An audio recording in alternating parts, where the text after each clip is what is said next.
How is it like growing up with sickle cell? I really suffered stigmatization when I was 6 years old from a nurse. She said, you might die this night. And I was like, damn, really? Were your parents aware of their genotype before they got married? If you had the opportunity to know that you're going to go through all this pain, would you still want to come to this life? Once heard that sickle cell patients don't have malaria. So have you had malaria ever? Who told you that one, please? God, I beg. Have you ever felt inferior to your siblings? Do you believe in God, and do you believe that is something God can do? If you're watching out there and you know that you're AS and you know that your partner is AS, but you say what God cannot do does not exist. Are you still afraid of death? Ooh. Hi, my name is Majakodumi Rachel. I live with sickle cell disease, and I'm here to answer questions from 20 random people. Hi, my name is Oratha. My question is, what does a crisis feel like, and does it vary or differ from person to person? A crisis is like feeling intense pain. I think statistics can show that it is like 10 times more painful than labor pains. So it's basically like you're being run over by a train, then a car says, wait, don't worry, my turn, and runs you over again. And then when you're trying to catch your breath, you just like drown again. I can't really explain how painful it is because I don't think people would understand it if they've not felt it. Crisis pain, it can differ from sickle cell warrior to sickle cell warrior in intensity and also in areas of pain because it can be anywhere. It can be in your hands, your legs, your mouth. Craziest one I've had, my head. I was having like crisis in my forehead. Like I was like, what's going on? This pain is too much. It's like dying and coming back to life. Kai, God thank you. God thank you, because it's not something I've really experienced, but then for her to experience it, you know that it's a lot. You know that she's been going through a lot. My name is Olufunke Okolie. How is it like growing up with sickle cell? What's the acceptance like? Growing up with sickle cell was crazy. I really suffered stigmatization for the first time when I was 6 years old. And funny enough, it wasn't from my classmates or my teachers, it was from a nurse. And she said, you might die this night, so I don't know. And I was like, damn, really? I might die? That's where the fear of death came from. Growing up with sickle cell, you have people saying, oh, you might not live to this certain age. Then you're like, God, when is now the age I'm going to live to? Stigmatization I've mostly faced were from adults, not children. I remember when I had crisis in school, I was at the sick bay and some teachers were discussing, and a teacher randomly said she's going to die by 18, or she might not live up to 18. And funny enough, my 18th birthday came. I ate my life that day because I thought this was it, peace out. I ate and ate and ate, and I had crisis that night. So I was like, Jesus, is this the end? But I have a good support system, my family and friends, so they reassure me every day, it's fine, it's fine. My name is Esther. I wanted to ask how sickle cell has affected your family. How has it affected how your parents cope and treat you and your siblings? And I want to say that you have a very nice sense of humor. Thank you. I think my family, they are traumatized. It does something to you when you watch your sister almost die sometimes. Basically, I'm living in this condition. My mom, only my mom. So my mom is like my mom, dad, everything. When I was like 16, 17, 15, I'd have crises like 2 a.m. in the night. And it's just my mom and my younger brother. And hospitals were very far from us during that time. So my younger brother would have to carry me and start walking like the streets in the night, which was very dangerous. And my mom would have to be praying at the front as we are going. So I think situations like this really traumatize my family, my siblings, and I understand it. Traumatized me myself, but everybody's getting traumatized. That's what I said, yeah. My name is Ruthie. Were your parents aware of their genotype before they got married, or they just went in not knowing?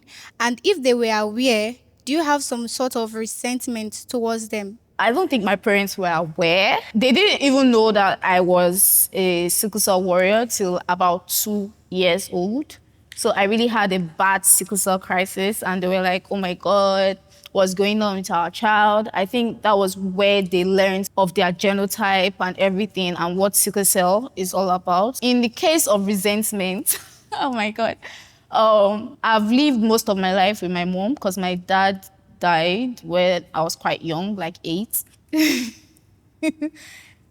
Yeah, I'm human, so there are sometimes you'll be tired, frustrated, like what's going on? I keep having this pain.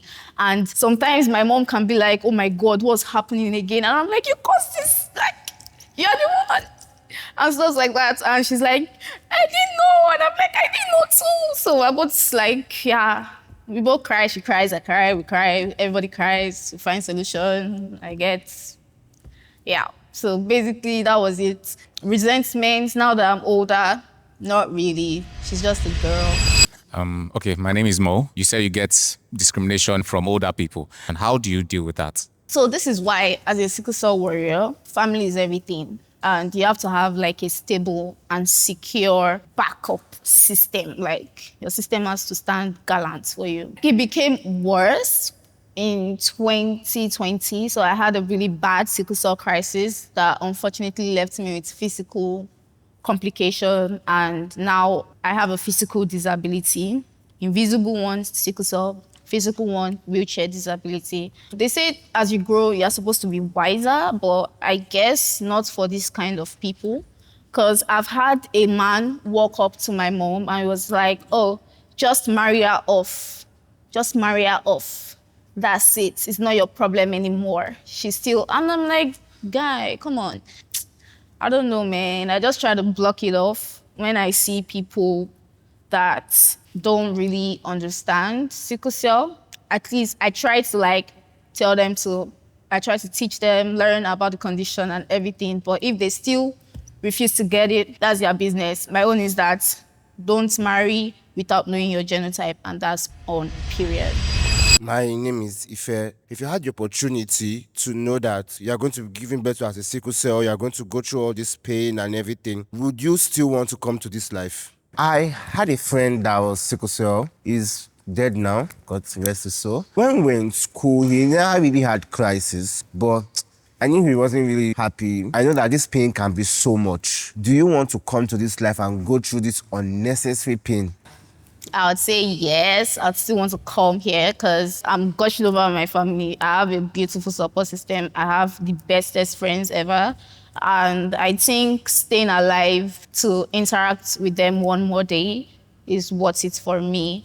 And also, I found purpose in this already. I run a foundation that empowers sickle cell warriors. I found purpose in not allowing other sickle cell warriors to go through what I went through, those gaps. To be able to feel it is such a beautiful lifestyle for me. Why would you want to come and suffer? Nigeria is already a stress itself, and you're coming with sickle cell to come and add to your... So why? My name is Adeleke Daniel. My question is, are there things that people do that they think are actually helping that are not? And what are things that people should actually be doing to help sickle cell warriors? Okay, there's something called toxic positivity. Everybody can say, oh, be positive and all. But if a person is sad, allow them be. Don't say, you're alive, that's what matters. Some people, they don't have two heads, but when they go outside, motor jam them and they died. But you're still alive. Like, allow the person to feel sadness when they want to. Let them sit in it. Like, not for too long, but let them process that emotion. Don't force positivity down their throats because it can be hard and it's okay to feel, oh yes, this is hard. Chill, buy ice cream, eat, sleep, wake up. You'll be fine, you know? Even when you're down and everything, talk to your friends. If you don't have a friend, talk to me or something. Locate me, you know? You'll be fine. Hi, my name is Tochi, and you are an inspiration, by the way. How do you balance your health and living your life fully? My sister, there's no balance. So, everything is together. Together we go. What do you even think? But everything is together. There's no balance. And I think that is my toxic habit, personally, that I need to change. I don't think I really balance everything until my body tells me we need to balance. Then I'm like, I have no choice. I'm literally forced to get that balance. But I feel like it's very important for sickle cell warriors to be able to balance their lifestyle. It's very important. Don't be like me, kids. Please balance your lifestyle. Hi, I'm Jane. So I want to know, what's your biggest trigger and how do you manage it? My biggest trigger. Are you talking about physically or mentally, emotionally? Physically. Okay. Well, I also have a condition called AVN, avascular necrosis. I think my biggest trigger will be if I sit down in one place too long. But I literally have no choice. I'm on a wheelchair. All I do is sit. If I stress out my hips too much, that would like trigger that. Apart from that, though, I think it's cold water. So my house, I'm literally banned. I have to smuggle cold water sometimes, you know. Well, it's not easy. And I'm a stubborn babe, so I want to drink that. That thing you say I should not do. Who is sickle cell that say I should not do it? I want to do it. But please don't be like me, oh. Please, I beg. Hi, my name is Susan. I basically signed up for this episode to get closure. Lost somebody. And I kind of beat myself up. Maybe I did not do enough. Because while she was here, she used to complain about me treating her like she was fragile, like something I was going to break. So how do you want your friends, people that are close to you, to treat you? Well, as a sickle cell warrior, you want to do so much more. You want to do this, do that, do this. But your body, your mind is free, but your body is tethered, is caged. So I think you shouldn't beat yourself up too much. So far you were there for her when she needed you. Just look back at the smiles, at everything.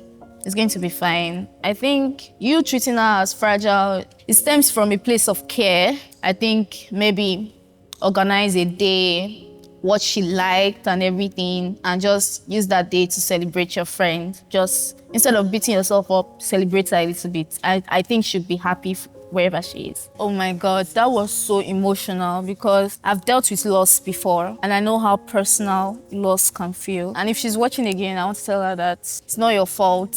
You did the best you could. Hey guys, Cruz has some very exciting news for you and I've been assigned to be the one to tell you. Are you a fan of our 100% Honest show? Don't worry, you don't need to answer. We already know you love the show. So, for the past year, we've been working tirelessly to bring that show to your mobile phones in form of a new app called Deep. Deep is not a dating app. We like to call it a connection app, where you can build a deeper connection with someone you love or someone you truly care about. Deep will feature different relationships just like we have on the show, such as mother and son, mother and daughter, couples, best friends, and so many more to come. If you want to be among the first people to be notified about the app when it's live, click on the link in the description box below to join the waitlist. See ya. Hi, my name is Israel. How has the support system been with only your mother? Costs, everything? Do you reach out to people? And secondly, have you undergone bone marrow transplants and the likes? My mommy is the best. I love my mommy, but well, it hasn't really been easy on her because I'm expensive. My lifestyle is expensive. My blood is expensive. Everything about me is expensive. I'm not saying that to brag or anything, but it's just a fact. My mom, she does her best with shops. There are sometimes she had to close down a business so that I don't die. I work now, so I can take a little off her in my health aspect. So it's not as deep as how it was growing up. Yeah, don't worry. Yeah. Okay, your second question. Bone marrow transplant. Oh, bone marrow. Omo, man, they do that one. Does he know how much it is? 88 million. She come and give her now. Hi, my name is Ife. You look really beautiful, by the way. Thank you. And my question is, what are those misconceptions you think the society have about people who live with sickle cell? Hey, a lot. Society, have fun, I beg. Leave us alone. We are humans too. Societal misconceptions are a lot. Let's say you want to go somewhere or stuff like that, they just automatically exclude you because they feel like, oh, you're gonna be stressed, tired. Like they don't give you an option. Oh, do you want to come with us or this? No, Rachel can't go. Who told you? Me too, I want to obey now. Kilode. Like now, they think sickle cell is transmittable. Please, it's not. And I don't know, man. You guys should read or learn. We are shouting every day. Please know your genotype and get married with the appropriate genotype. You're not bigger than the system, okay? It's genetic. I always tell my warriors that you can be anything you want to be. Take me, for example. I'm everything I want to be and more. You can be anything you want to be. I'm a founder. I'm a communications head. I'm a marketing and communications associate. I'm a program manager for different organizations, both globally and nationally. So warriors can do anything. Please don't let them kill your vibe. Hi, I'm Josephine. So I wanted to ask, have you gotten to a point where you are suicidal, maybe after a crisis, and how did you bring yourself out of it? Sickle cell has traumatized my family and me as a person. So yes, I felt extreme lows and all. I don't know if anybody here believes in God. At a point, I had a strong conviction. The Holy Spirit said, if you kill yourself, I'm going to bring you back and stuff like that. I think it got worse when I got out of the hospital in 2020 and I had to adjust to a different life that I don't even know about and all, and I had to be on a wheelchair. Then I was diagnosed with clinical depression and social anxiety. My brain would always count how many people are looking at me, 1, 2, 3, 4, 5, 6, 7, 100. And Nigerians, we stare, we stare a lot. You guys, look, they leave us.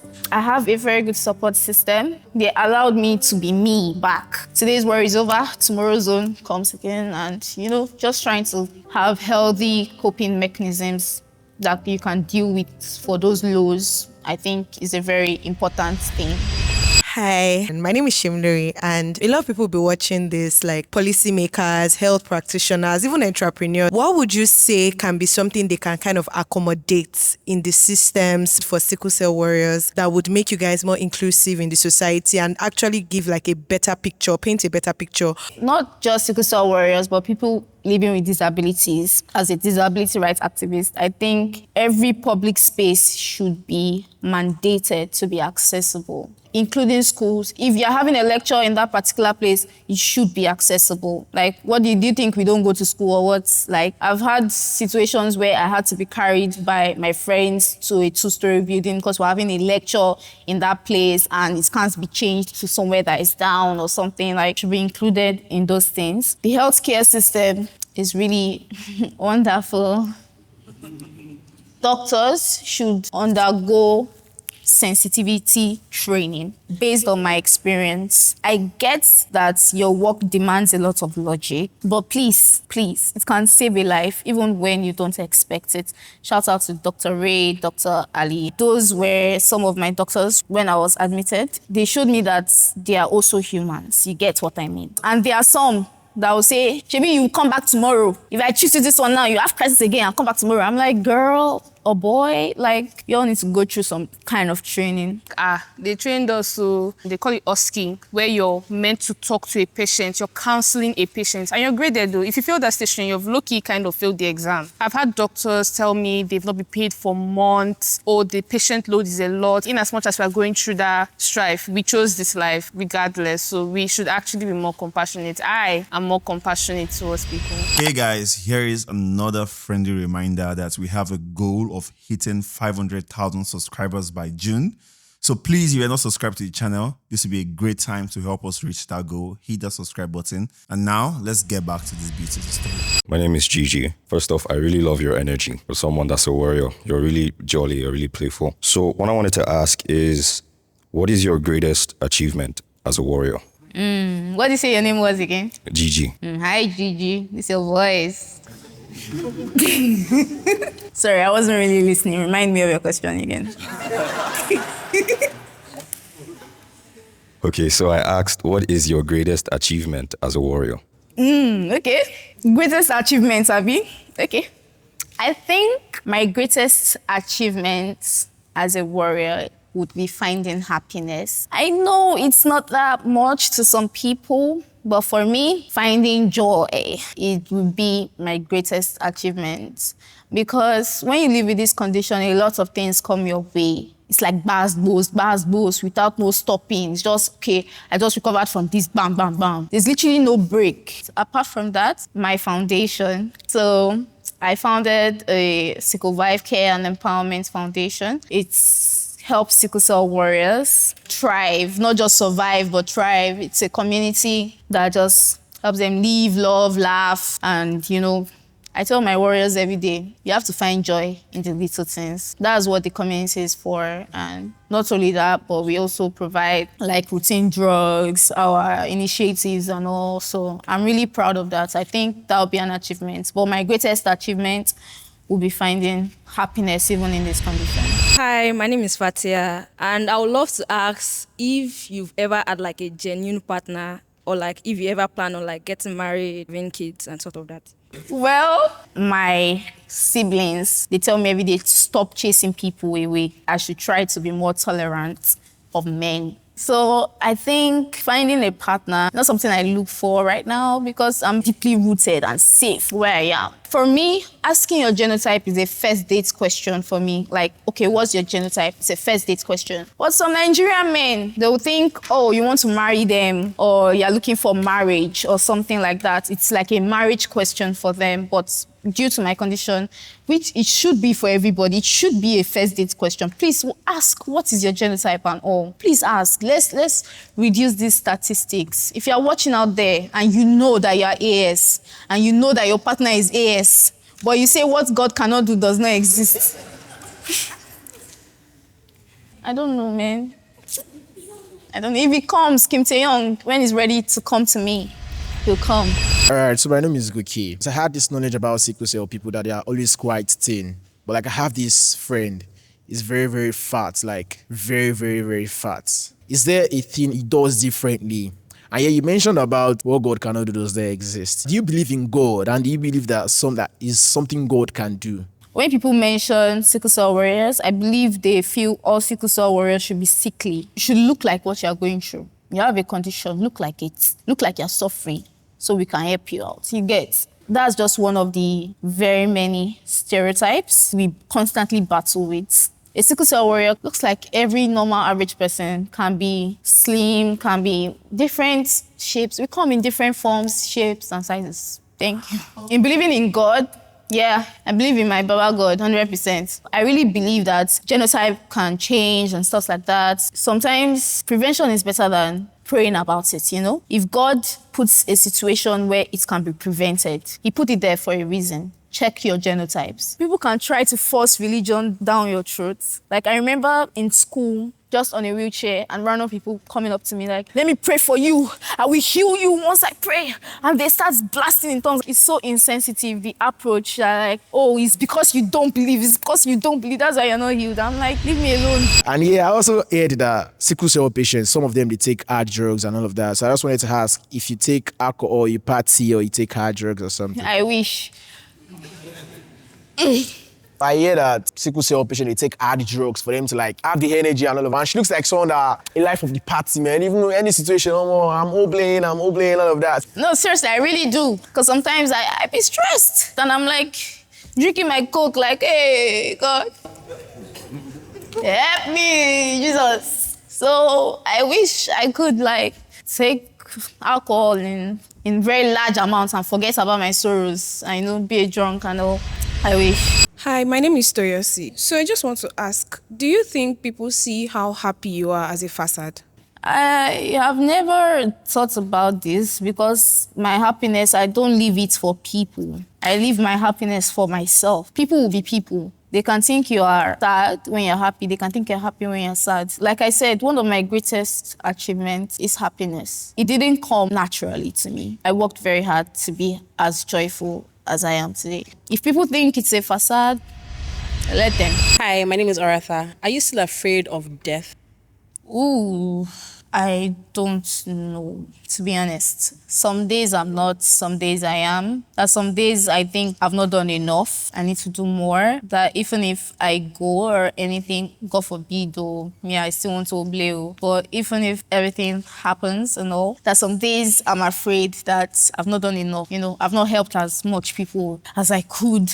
I've not made as much money as I want to. I've not spoiled my mom. Those are some days when I think about these things. I get that fear, you know. And there are some days where I'm like, fuck it, Baba God, come and take me, oh, me, I'm ready, oh, I'm knocking at your door, and stuff like that. I think those are days I'm frustrated. Maybe I just had a very terrible crisis and I'm just tired of life. So I wouldn't say I'm afraid of that. I think it just depends on the context and situation I find myself in. That question was deep. I might be having like a life-threatening crisis and I'm like, no, please, I want to stay on this earth. Then I start quoting Bible verses to Jesus, like, this is what you said in your word. Those type of things. And there are some days I get so sick of it. I'm like, God, I'm at your doorstep. If you don't open this door right now, me and you will fight. My name is Mo. Have you ever felt inferior to your siblings who have a different genotype? Hey, inferior. I wouldn't say inferior. I'd say kind of like, you know, when you are jealous, like this girl gets to oblate, drink as much. God. Especially if you have elder siblings that have explored, you know, go out with their girlies, and I'm like, let me follow you. Like, no, stay at home, thank you, and stuff like that. So I want to be a big girl too and stuff like that. I want to do big girl stuff. I'm a big girl, please. Has sickle cell brought any benefits to you? Benefits? Well, I wouldn't say sickle cell. I'll say living with a disability. People automatically assume you're fragile or something. You people that will line up me, I will just enter inside. Sorry. It's one of the pros and cons, you know. I don't think I've really gained anything from being a sickle cell warrior. When you think about the cons and the pros, cons are much, but it's nothing so grand that outweighs the cons of being a sickle cell warrior. So it's just, yeah. Except you send me money, that's positive. I would love to know if you have siblings and if they are sickle cell also.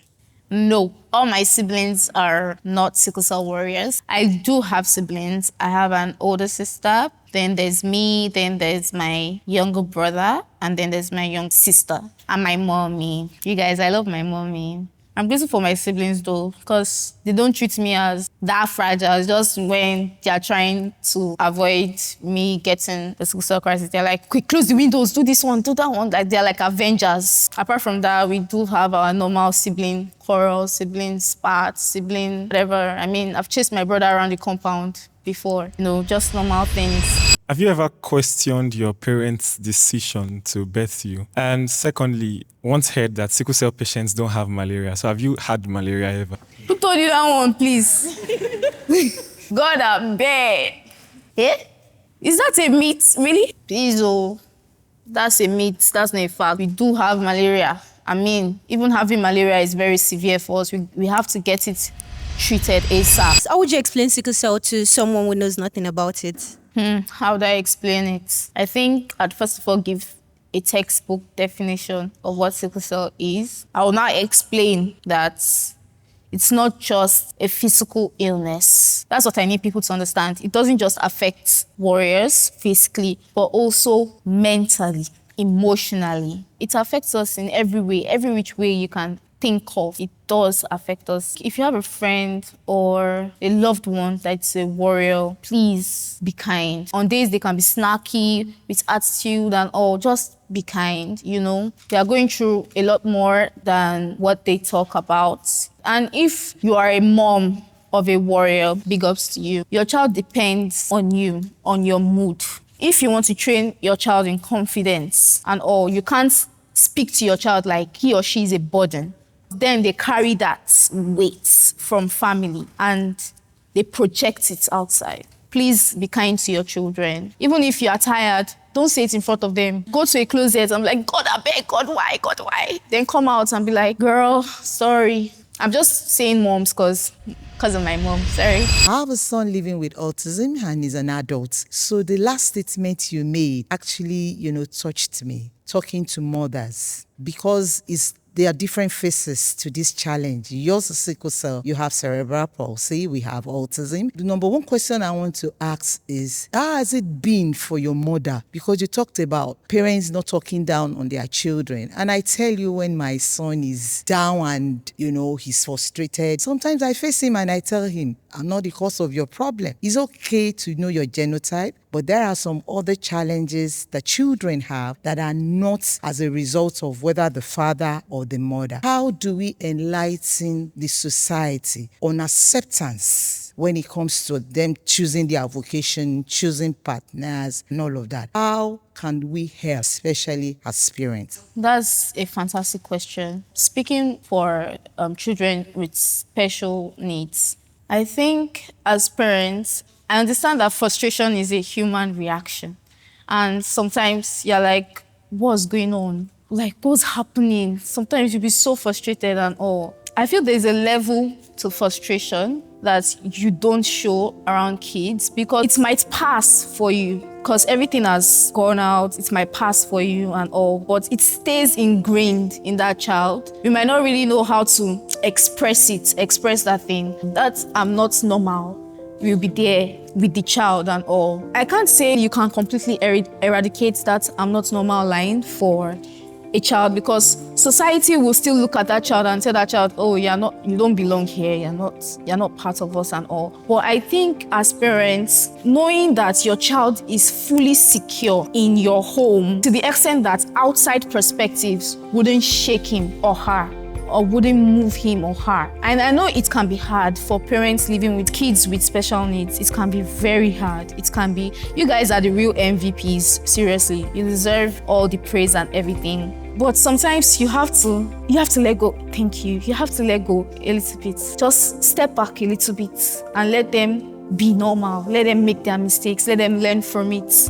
In the vocational aspects, let's say your child wants to be a footballer or something, doesn't mean that you shut it down. No, you can't be this, you can't be that. That you can't. Take it out of your mouth. If you are training a child with special needs, you can be anything. Take him to the football field. Let him play how he knows how to play. Let him do, or him or her, let them do what they know how to do. And at the end of the day, they will say, oh, I went to this thing. If their peers are saying, oh, I went somewhere, this thing, they'll be like, oh yeah, me too. Then they are not left out of that conversation. And I know moms, it's their protective maternal instincts that nothing will go wrong for their child and all. You have to accept that and just be that backbone that they need, even when things go wrong.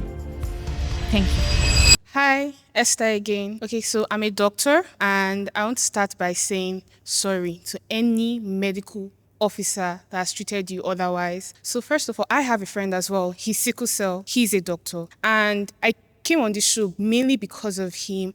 I really want to understand how you cope with stress. I know you've said, oh, stress can be a trigger. Nigeria is stress itself. People with sickle cell outside the country live better lives. I know like the weather can be unpredictable in this country. How do you also cope with the weather? How much crisis do you have? How do you cope? Because there are sometimes you're alone and you're having a crisis and nobody's actually there. How do you cope with that crisis? I have a friend living abroad with sickle cell. She has only had crisis once last year. When she was in Nigeria, she had a lot of crisis. Like it was per month. Nigeria, weather is crazy, bro. It's dealing with us, or we're dealing with it back. Like I said earlier, with triggers, it can be extremely stressful. Having a sickle cell crisis when you're alone, how do you cope with that? Well, let me give an example. I think I was in 100 level then. I had a sickle cell crisis in my hostel. I was living with one other person, but she wasn't around. And everyone was going haywire because there is no system in Nigeria that addresses emergencies as quickly as you want it. Sorry, how often do you have crisis? Okay, how often do I have crisis? I have crisis quite often because I'm also dealing with AVN, avascular necrosis, both of my hips. So the pain from AVN triggers my sickle cell crisis more often than I'd like it.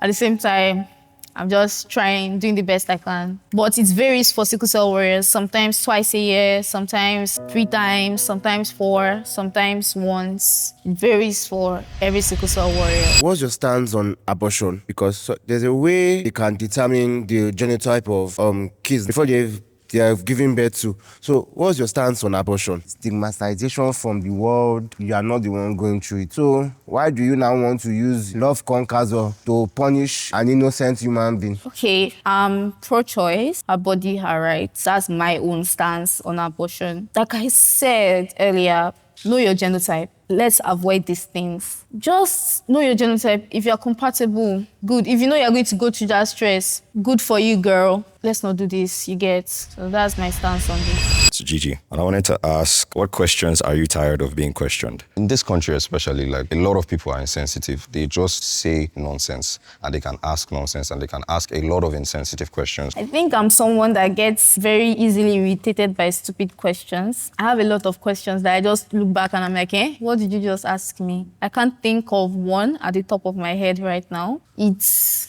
oh, why are you in a wheelchair? Either that or, are you a sickler? Girl, this be for real. Like, God, I beg. Things I go through, you guys. So yeah, you mentioned something about being on a date. So let's assume we're on a date like this. Okay. I'm AA and I want to ask that, will you marry me? You should say yes now. No, you should just say yes, say yes. I didn't think he was going to propose, and he was taking off his rings. I was like, and then he was like, say yes. And I'm like, as how? Do you have any response for you? No response. It's not my first time now. I'm a fine girl, What do you have to offer me that I've not been offered? Unless you have superpowers that can make me walk. This is love at first sight now. It happens, and it happened. She's smart. She has a very, very great sense of humor. There's nothing God cannot do now. If you be cruise, maybe say I go see my wife now. Go far. After the show, everyone can. I'm I hope I've been able to educate people as much as I can about this condition. I think I didn't do as much of education as I would have on a normal day if you see me in advocacy. I like her positivity. It has motivated me. It has also given me courage that there is hope for my own son too. The way she carries herself, her strength, kudos to her, honestly. She is such a ball of energy, such a ball of laughter. We kept laughing at the back because she was just cracking jokes and she's amazing. From today's show, I feel like I had the closure I've always been seeking because I cannot reach out to my friends' family. It looks as though I'm trying to open a closed wound. I have learned that irrespective of how I feel, irrespective of what I think, give them that liberty to do whatever they want to do. Let me talk about my foundation. It started as a community, then it progressed to an initiative, and now we are a registered foundation. So we are Sickle Vibe Care and Empowerment Foundation, and it wouldn't have been possible without all the love and support from my warriors, from people who donate. Thank you so much. Sickle Vibe on IG. That's my link on IG, and my personal account, the Rachel Majekodimi.